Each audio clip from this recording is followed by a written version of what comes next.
Les Voix du Havre.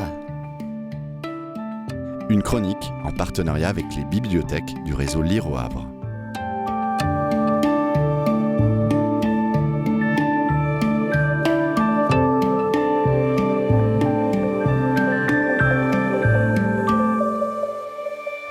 Je vais vous lire un extrait du Temps d'après de Jean Egland aux éditions Gallmeister.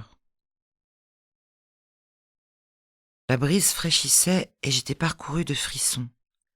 Nell s'est alors penchée en avant pour me prendre sur ses genoux.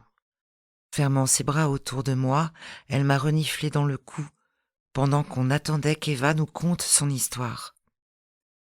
Il était une fois une personne qui était très riche. Elle a commencé. Mais bien que très riche, cette personne pensait qu'elle avait besoin de plus d'argent. Aussi, un jour qu'elle était tombée sur un petit bois, elle a décidé de couper tous les arbres. Comment ça pourrait lui rapporter de l'argent, j'ai demandé. Et bercé par la promesse d'une nouvelle histoire, je me suis pelotonné dans le nid chaud et douillet des bras de Nell. Leur tronc pouvait être vendu pour faire du bois de charpente, m'a dit Nell tout bas, pour ne pas rompre le charme de l'histoire d'Eva. C'est quoi du bois de charpente? J'ai chuchoté. Des planches, faites à partir des troncs d'arbres, a dit Nell, comme les planches des murs de l'abri de jardin qu'on a récupérés pour construire la porte de la souche. Eva a poursuivi. Le bois que cette personne riche avait décidé de raser était un bois sacré. Ça veut dire quoi sacré? J'ai demandé. Eva a regardé Nell, l'air de dire qu'elle voulait que ce soit elle qui réponde. Mais Nell lui a rendu le même regard, et elle a attendu avec moi d'entendre ce qu'Eva allait dire. Eva a redressé la tête, comme si elle posait la question aux étoiles. À la faible lueur des braises, je voyais la courbe pure de son cou, bien que son visage soit tendu vers l'obscurité. Ça veut dire être lié aux choses les plus précieuses et les plus importantes, elle a répondu finalement. Est-ce que ce n'est pas comme ça pour tout? J'ai dit, étonné, car je repensais à toutes les petites choses que j'avais retenues des explications compliquées de Nell à propos de l'énergie et des atomes et des chapognons et des arbres et de la poussière provenant des étoiles lointaines. C'est justement ce que cette personne ne comprenait pas, a dit Eva. Alors que Nell hochait le menton au-dessus de ma tête, je me suis recroquevillé davantage dans la chaleur de ses genoux, et Eva a repris.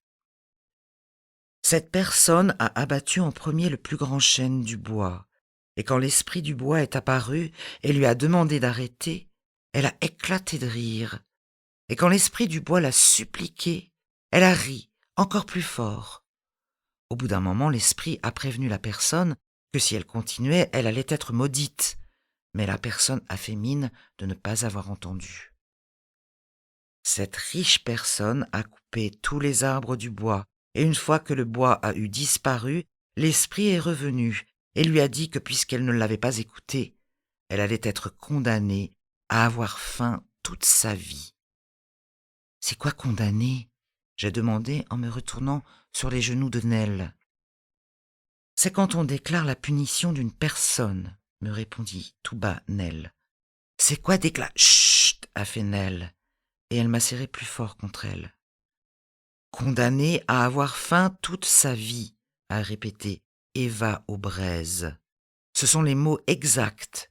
« Mais ça veut dire quoi ?» j'ai insisté. Même si j'étais sûre que ça ne pouvait pas être bon, je voulais quand même savoir à quel point ça ne l'était pas. « Ça veut dire que peu importe ce que cette personne mangerait, rien ne pourrait jamais la rassasier, » a dit Nell, d'une voix basse et prudente. Au début, a dit Eva, le massacreur du bois se moquait bien de la malédiction de l'esprit. Il avait toujours aimé avoir faim parce qu'il avait toujours eu plein de bonnes choses à manger.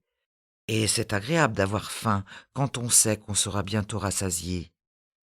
Mais très vite, il n'a plus ri du tout, car il avait beau manger et manger et manger, il avait toujours faim. En fait, plus il mangeait, plus il avait faim.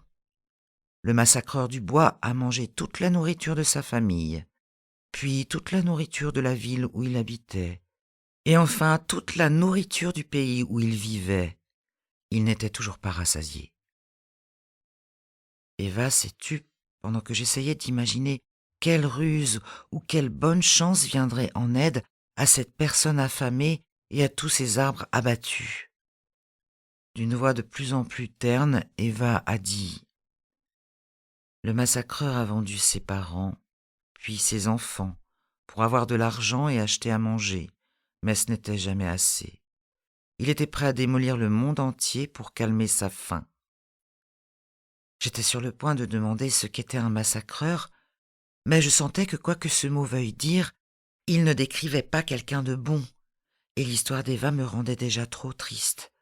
Persuadée que son histoire allait prendre un tour plus joyeux, j'ai demandé à la place « Et comment ça se termine ?»« Il s'est mangé », a répondu Eva, sans détour ni précaution. Je vous ai lu un extrait du livre Le temps d'après de Jean Egland aux éditions Gallmeister. C'était Les Voix du Havre. Une chronique en partenariat avec les bibliothèques du réseau Lire au Havre.